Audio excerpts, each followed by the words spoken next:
Garden is not a plant, and a plant is not a garden. In the same vein, a state is not a religion. A religion is not a state either. They are two different man-made institutions meant to serve humans.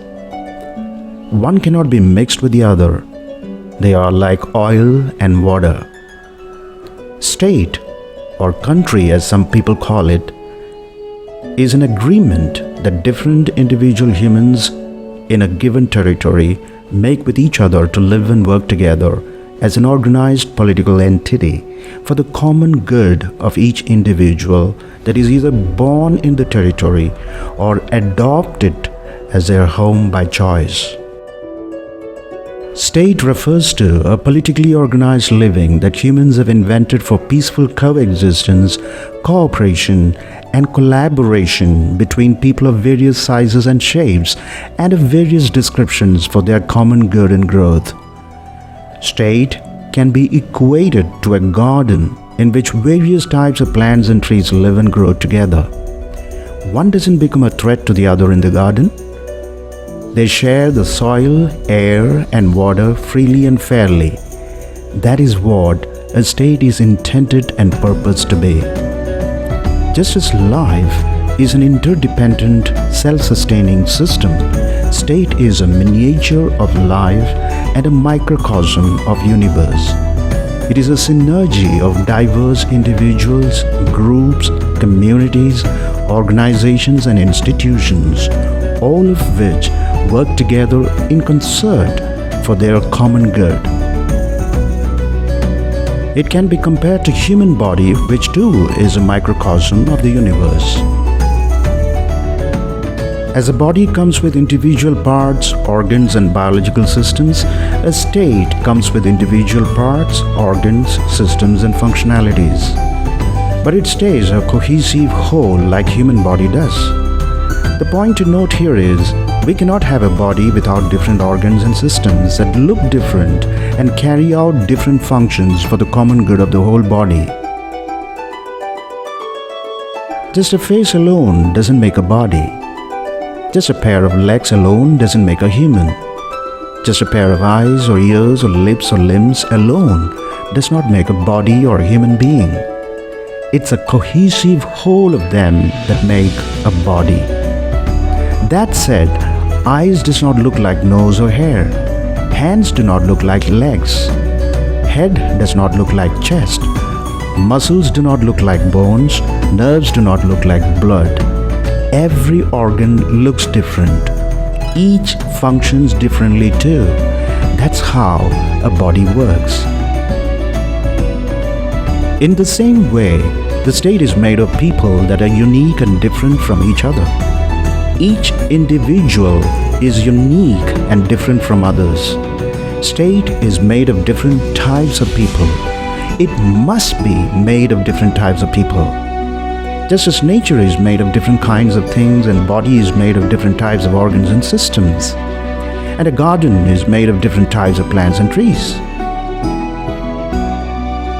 Just as diversity is the DNA of nature, diversity is the DNA of a state. Now, what is religion? Why should state and religion stay separate from each other?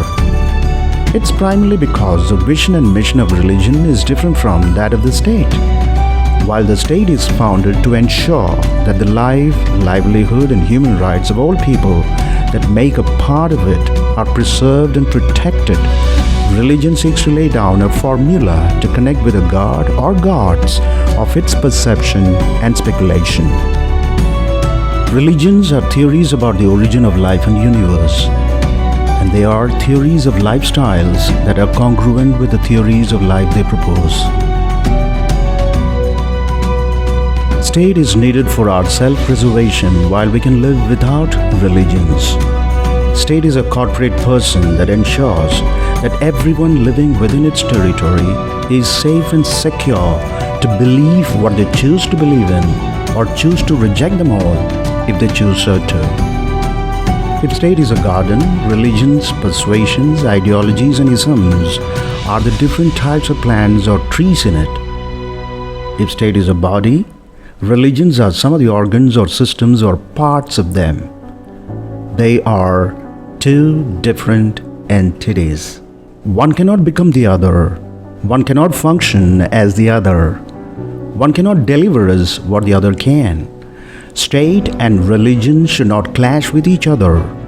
Religion prescribes certain laws and tenets to follow, just as the state does.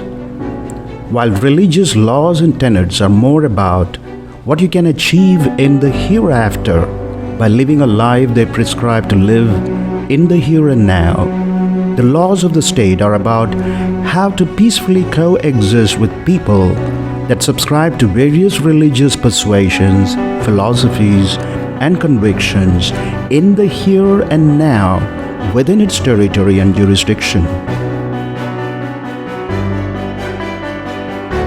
A religion cannot become a state, and state cannot become a religion. They are designed, instituted, and intended to stay mutually exclusive. One interfering with the other defeats the purpose of both. People of different descriptions can subscribe to a religion, just as people of different descriptions live in a state. And they can embrace and subscribe to any religion of their choice in their lifetime and change their religious subscription at their will, just as they can migrate to another country and adopt a new citizenship if they so wish.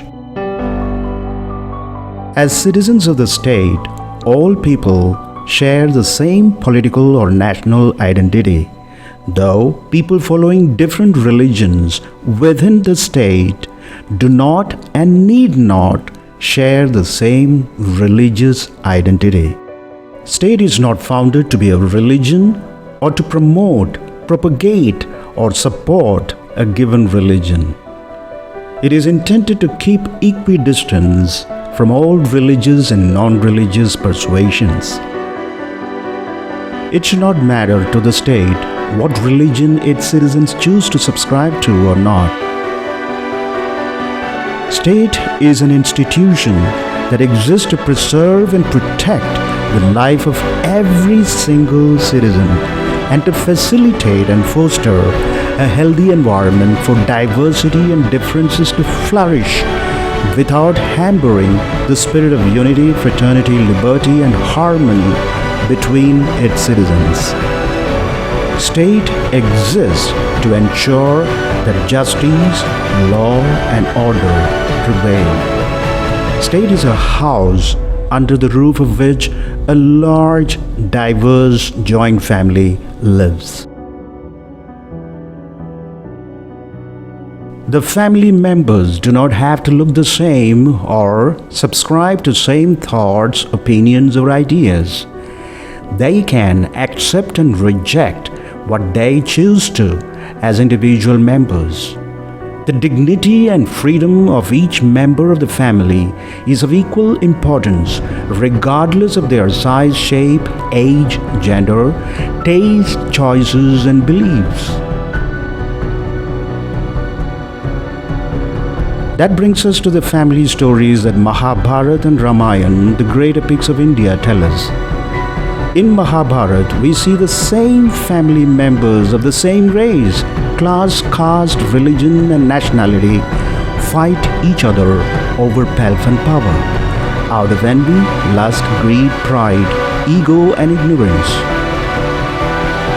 In Ramayana too, people of the same family, race, religion, and caste are seen in conflict with each other over pelf, power, and women. Not any different from the Greek epics.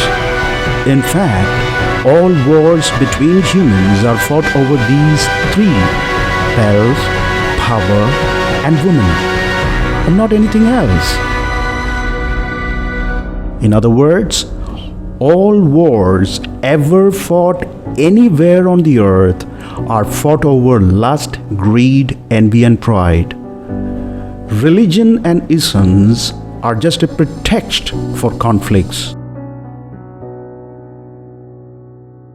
The majoritarian fascist and jingoist in India, for example, argues that one religion, one language, one race will make it a great nation. Isn't that a flawed theory in the light of historical evidence in the epics of Mahabharata and Ramayana? The whole conflict and war in Mahabharata was between the same family members, of the same caste, of the same race, following the same religion, and of the same nationality.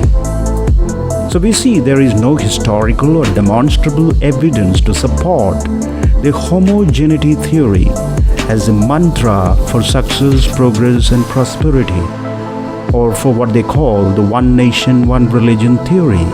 In fact, it is for anyone to see that diversity is the DNA of nature, DNA of life, and DNA of the state. No life can exist without diversity and differences.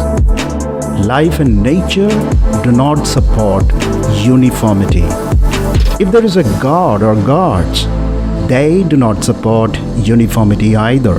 Even the most beautiful and powerful phenomena of nature teach us that diversity is a law of nature.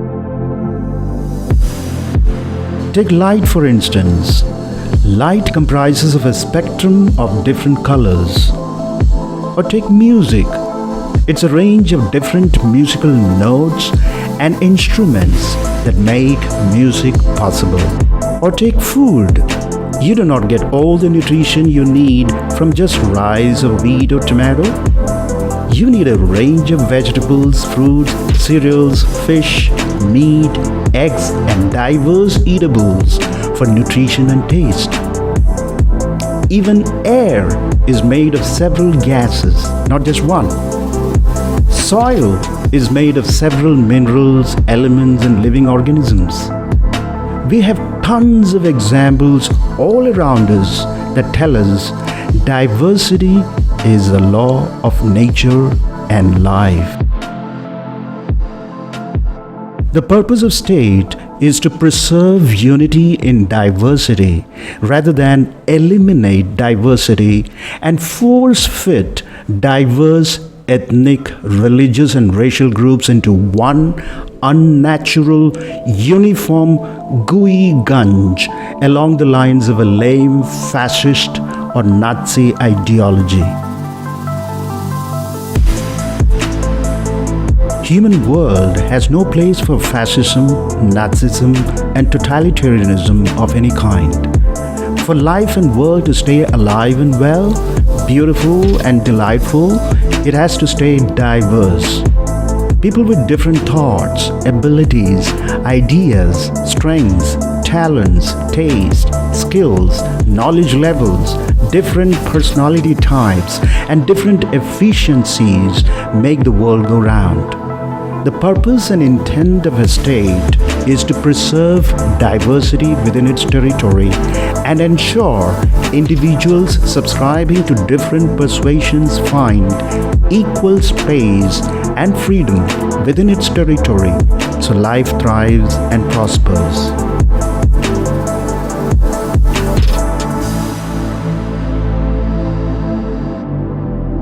That precisely is why state cannot have a religion of its own or side with any one of them. Because state is home to all people, not just one section of people, regardless of how strong in size it is. The state exists to protect the rights, freedom, life, and livelihood of every single citizen who may even differ with all the rest of its citizens. That is a mission of a state. Having said that, some socially challenged sections and sociopaths in a given state may find it difficult to live and work with others in the state that they brand inferior to them or different from them. They fear the partners of the state that differ with them in their beliefs and thoughts and see them as a threat to their life and livelihood.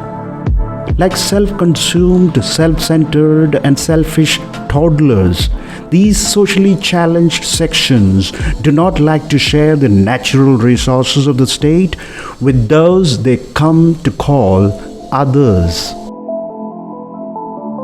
Who are the others? Others to them are those that do not subscribe to the religious beliefs they subscribe to. Others to them are those that do not belong to the same caste they belong to. Others to them are those that do not share the same skin color as that of theirs, or do not belong to what is commonly known as their race. Others to them are those that do not speak the same language as they do. Others to them are those that do not subscribe to the same fascist ideology as they do. Truth is, there are no others in the world. Each individual human being is here on earth by the will of the life giver or nature. And therefore, no human being has any right to deny their fellow human beings their right to life, livelihood, freedom, and other human rights which they get from the life giver and not from fellow humans. The ones that go about committing this crime of othering against fellow humans stay anti-life and anti-human. They are the ones that cause hatred, bloodshed, violence, divisions, discriminations, corruption, injustice, and lawlessness on earth and in their respective states or countries. State, or what some people call a country, has to remain secular to deliver what it is founded and instituted for. A non-secular state is like a stillborn, or at best, one that is born an autistic state. It goes nowhere and it serves no one. It stays anti-life and anti-human, just as the socially challenged people that hijack it stays.